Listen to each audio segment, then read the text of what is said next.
Hello everyone, welcome, and I'm going to be reacting to the Bleach episode of the Thousand Year Blood War, episode 45, which I heard is one of the best freaking anime episodes of all time. Not just Bleach episodes, but of all anime, and it includes a lot of orihime, it includes a lot of Ichihime, one of my favorite ships of all time, so I'm super excited to check it out. I can't wait to see it. Unfortunately, because I live in Japan, Disney Plus doesn't have English subtitles for this episode. So I am unfortunately forced to watch this without subtitles, but it should be fine. I'm more looking and gearing towards visual spectacles, and I'll check out like the English subtitles from like clips and stuff like that online, just to get a good gauge of what they're saying. But for this is mostly for the visual and just seeing and reacting to it in live time. So I'm super excited. So I'm gonna check out. I won't post any video shots, but I'll post screenshots about what I'm reacting to as the video goes along, and I'll give my thoughts and analysis of the scenes in question. So thank you so much for watching my reaction, and hopefully you enjoy it. So let us begin. I have no idea how to pronounce his name, the antagonist, so I apologize if I'm saying his name wrong. It's like you watch or something. I don't know if I'm saying it right, but I'll try my best to pronounce his name correctly. Animation wise, holy fucking shit. Ooh! Oh, that looked like, oh. The power rejection is fucking broken as fuck, bro. Oh, ooh, oh. God fucking damn. Fuck this guy. God damn. Like, oh.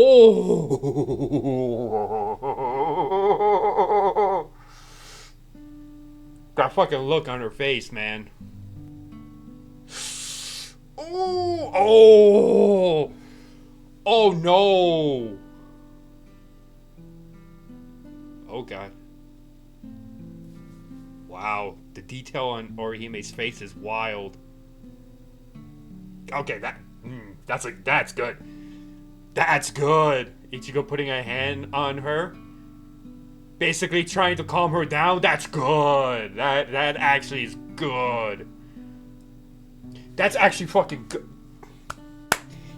Wow. There's a reason why it's good, and I'll explain later after I'm done with the reaction. Yo, that looks dope. Oh, that looks fucking dope. Oh,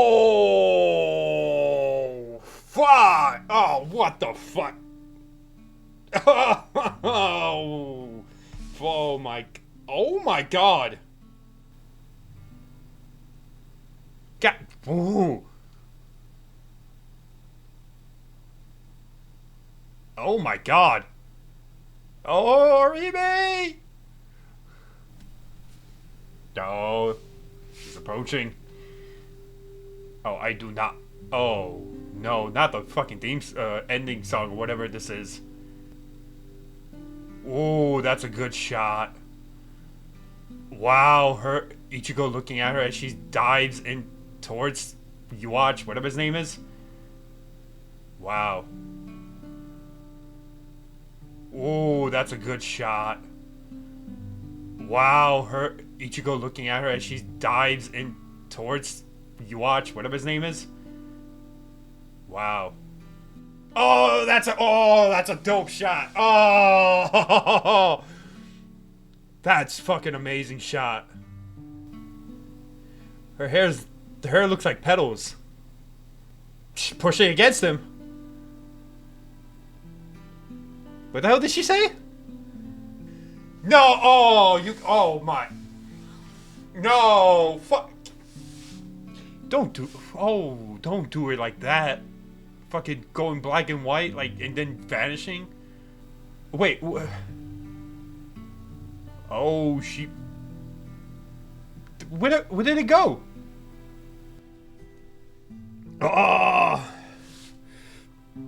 no, wow, and no, like, just a silent, wow. no ending theme, just silence. You see the petals falling down. Oh my fucking god, man. Pierre fucking went hard on this. Fucking. Now I know why people are so fucking like, fucking considering this one of the best fucking episodes. Like, god damn.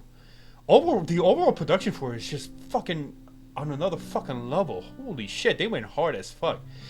Also gives props to fucking Kubo for fucking for actually deciding that like literally no music is playing during the credits. Fucking god damn. Oh my fucking god. Like, everything about that episode was just so goddamn good. Like, everything about it. The animation was fucking top level animation. Like, they put like all their best people on it. Like, some of the shots of Orihime with her hair, with her face, the close-ups with the eye, all of that was just goddamn sensational. The music was, Bleach music has always been pretty much amazing. But it's interesting that they use the ending in a much more soother and calmer tone to it during the entire approach, as Orihime is basically flying towards your watch to basically reject him from the reality where, he is hurting Ichigo, which basically what she is trying to do. As we see during one of the ending cutscenes where we see the two flowers and the petals on one of the flowers just completely just falls apart. You say life to defend you. Literally, she's sacrificing her life to defend the person that she cares about the most, which is Ichigo. It's absolutely beautiful the way it transitioned with the music, with the way she goes into sacrificing herself, the look that Ichigo gives her, is just shocked as she's saying goodbye to him, which I thought she would probably say something like the direct way of saying I love you in Japanese, which is aishiteru. But I don't think so. I think that's just a bye-bye, or it's like she's saying goodbye to Ichigo, and his shock reaction, the face that he makes when he's flying by, or as she's flying towards you, watch. And I think she's also like doing like a small smile as she's doing that, as she's flying towards him. It's just absolutely phenomenal, the entire sequence, and it really hits more when you have that type of music to really showcase the emotional value of that entire scene. A lot of anime do this, a lot of TV shows do this. Perfect way to really emphasize just how much of not only a shipping moment this is, but showcasing the sacrifice of the character. So it's actually brilliantly done.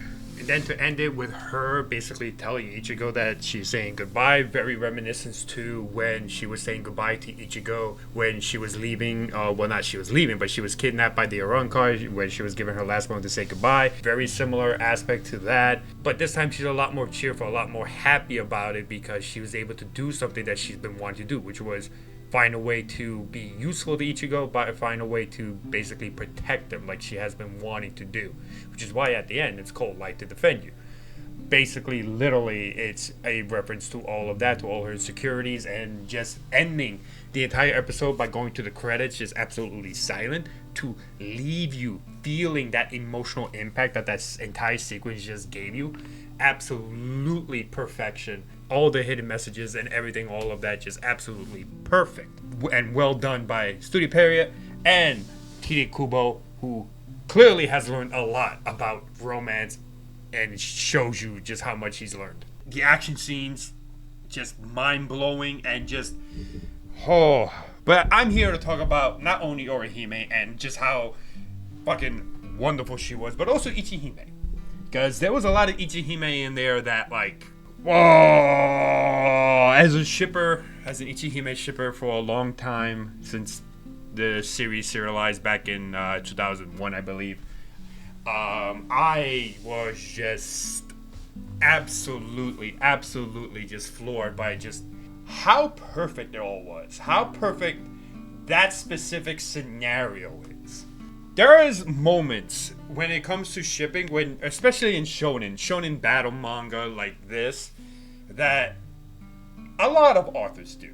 This is something similar to a very common trope about, how essentially the character, Orihime in this case, feels a sort of feeling of being a burden. Like, what can she do? Ichigo's fighting, Rukia shows up and she's fighting, and like, what can I do? Like, she's panicking, she's flustered, she doesn't know how or what she can do to help while Ichigo's out there fighting constantly. and she gets nervous. Like she it looks like she's breaking down. She looks like she doesn't know what to do. She barely could put up her fingers because of how nervous she is. And then he shows up and puts a hand on her. Let me tell you something. That is perfect. He didn't say anything. He just put a hand on her to calm her down. This is perfect. That is perfect execution because it needs to be shown that Ichigo does not think of Orihime as a burden to him. A lot of times shonen authors will make a character say it. You know, it's great. That's usually the way to go with most writers. But doing a action to showcase that she is not a burden or to like help her calm down, a lot of times most authors don't do it. Kubo did. He allowed Ichigo to put a hand on her, to calmly and softly put an hand on her to have her calm down. That everything's gonna be alright. That no matter how much she's feeling, no matter how nervous she is, she puts his hand on her. That he does to tell her that she doesn't need to feel that she has to do something. What she's doing is already perfect. She's not a burden. She's not a burden at all, and that she is there to help. They are side by side. She's not behind him. He's not ahead of her. They're side by side together, and that is the way Kubo showcased that, right? And then comes the whole scenario of her basically constantly getting slaughtered, basically by Yuwatch, where she's hit like 5 times, which coincidentally was the amount of times that she said that in the confession scene during the Aranka arc, she said if she had 5 different lives, she would have, she'd do 5 different things and eat so many food, but in all 5 lives, she would still love Ichigo, which, by the way, fucking awesome line. She basically got slaughtered like 5 times, and if my understanding of Yuwatch's ability, which I honestly don't fucking know at this point anymore, basically it kind of showcases that no matter how many times that she gets hit, no matter how times she gets attacked, severely wounded, she's going to reject that reality. She's going to reject the reality because she wants to be there to help Ichigo. She wants to be there to make sure that he's not worried about her. So no matter how many times he attacks her, she's going to be there to reject that reality, reject those wounds, and basically heal herself the same way she was rejecting the wounds on Ichigo. And all of that is goddamn, like, really awesome to see in terms of her powers. Because essentially, if my understanding of her powers is correct, she's rejecting the reality that is thrown in her face. She's rejecting everything that is happening, or in that small spot, which is why she can heal wounds, which is why she can regrow arms. She's rejecting that the arm was ever severed. That's how, I forgot who it was, I think it was Grimjow, was able to get his arm back. She's just constantly rejecting those wounds, basically healing them. That, I think, is a really cool way to showcase her abilities and just how, like, powerful her abilities are. Like, she's still hurt. She's still hurting, but she's rejecting those severe wounds that could kill her. And, like, those action shots of her looking, those close-ups, the hair over her bloody face, like, oh, that is just peak animation. Like, just screenshots alone, that is so fucking amazing. But then comes the ending portion of it all, where she essentially, basically, finally gets the courage, finally understands what she needs to do, or what she can do, essentially. She understands that her power of rejection is able to reject Yuwatch as essentially someone that is there, so a being that is there, and prevent Ichigo and Rukia from getting hurt by him anymore. The problem is that when she's doing that, when she basically tries to reject him, she will have to do it at the cost of her own life, and that's what that last portion was, where she's rejecting him. She's trying to reject him from reality, from that reality, and it costs her life, or at least what it looks like it costs her life. We don't know how the Bleach manga ends, except unless you're only an anime watcher. But we all know But just everything from her diving towards Yuwatch as Ichigo's being flown at her, and Ichigo's able to see her face, that determination in her face, that she's willing to do this, that she's willing to risk her life to save them. That was fucking amazing. That was absolutely fucking peak. And then, as she's rejecting him, she turns around to say something to Ichigo. I tried replaying the footage as much as I could. It looked like either she's saying goodbye, Kurosaki-kun. Maybe she's saying something else. I know someone said that she's basically saying basically the direct way to tell someone I love you in Japanese. Aitereshiru or something like that. I don't remember what it is. Either one, whether it's a goodbye or what she's saying, that she's directly confessing to Ichigo before it goes white and then she just looks like she just vanishes. She looks at him with a smile, basically saying everything's gonna be alright. But now let's look at it through Ichigo's eyes. He's literally seeing Orihime sacrifice herself. Something that he never wanted to happen again. Especially with what happened prior in Bleach with his mom. His mom sacrificed herself to protect her son, to protect Ichigo.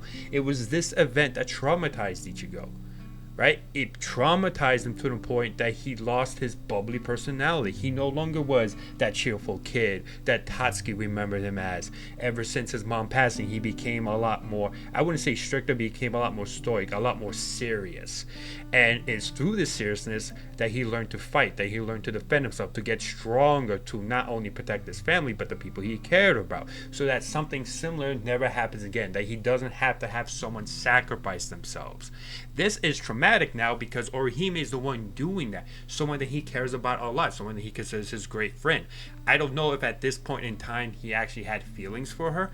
Probably. Or maybe this basically amplified those feelings that we later see in the light novels. I don't know. But think about it that way, through Ichigo's eyes, that this is literally happening to him again. Something that he hated, something that he never wanted to happen. And it's happening again. This likely will make him feel like he failed, that even if, let's say for example, that we watch survives, this is literally him going as, oh, he was stopped, but I failed because one of my friends, one of the people I cared about, just had to sacrifice himself. And it fits alongside the motif that Tite-Kubo apparently has been doing, where throughout the entire episode we see him using Getsuga Tensho, and it's been represented by the moon. All of a sudden we have Orihime using her abilities that are bright, with so much brightness, so much color, and guess what? It's a representation of the sun. Orihime is the sun to Ichigo's moon. The symbolism they both share, it's literally sun to the moon. Like, even when Orihime goes into that, or the animation goes into just the black and white, that's literally what happens with the sun.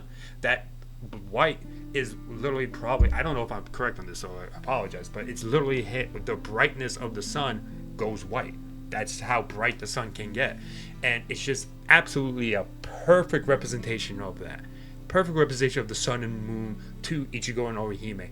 Absolutely really great way of showcasing all of this, not only through Orihime finally finding out what she can do, what her powers are able to do, and how she's finally able to be not only useful to Ichigo but also defend and protect him, while Ichigo literally is going through another traumatic experience where another person he cared about has to sacrifice themselves. This is a perfect example of how to handle moments like this when you have a hero and a heroine, especially ones that you have or are trying to link together in a romantic setting. Is a perfect way to showcase how you can not only showcase some good shipping moments, some good Ichihime moments, but utilize her abilities to the effect of, instead of Ichigo being the one to basically save her and protect her, she's the one that did it, and she utilizes her ability. She's not doing it similar to how, like, oh, she's stepping into, like, to take an attack from an enemy,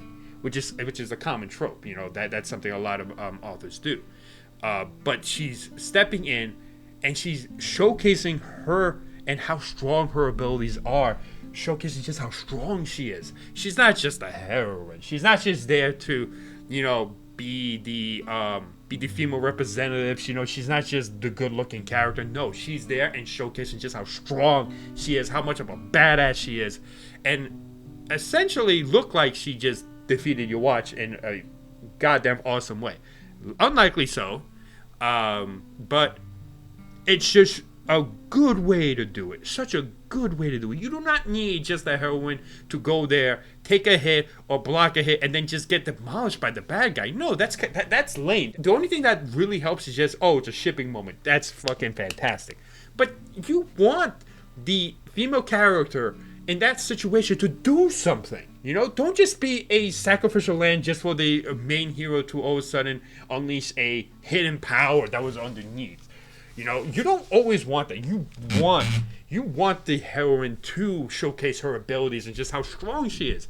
And my God, she showcased that so brilliantly well. Like, Kubo really hit it on the nail and how to handle that scene or those type of scenes perfectly.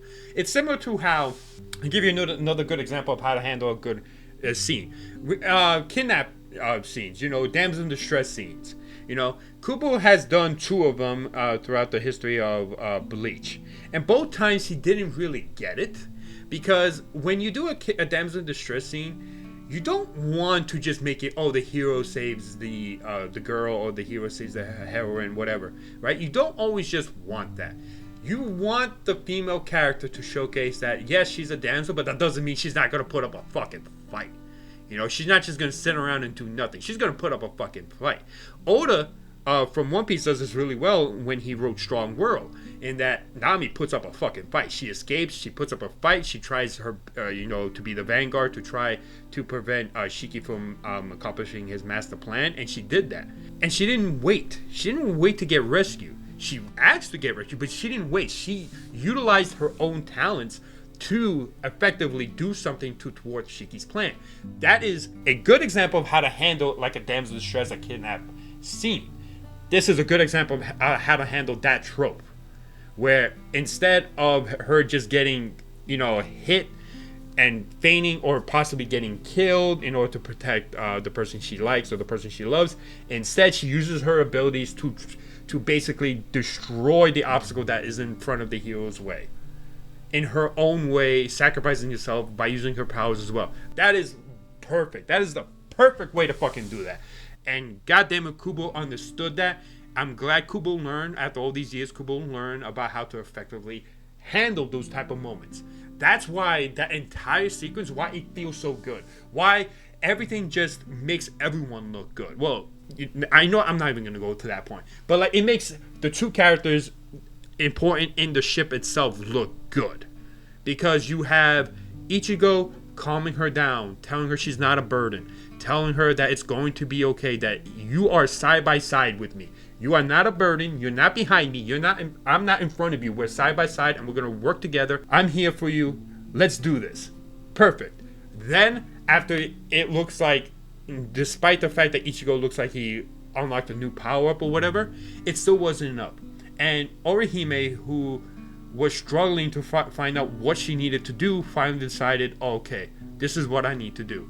Let's do it.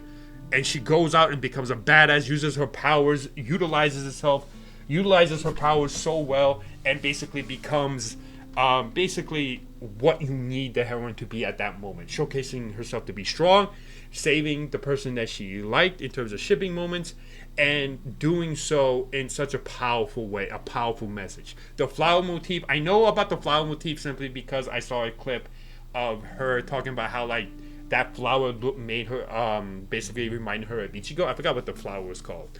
But basically, the flower reminded her of Ichigo. And then as the flower petal disappears, because she basically, that showcases they are side by side. They're not in front of each other. They're not behind each other in any way. They are side by side. And for that moment, that one flower that the petals fall, that is her basically sacrificing herself and saving the person that she liked. That is just, everything about it is just so fucking good. Absolutely wonderful.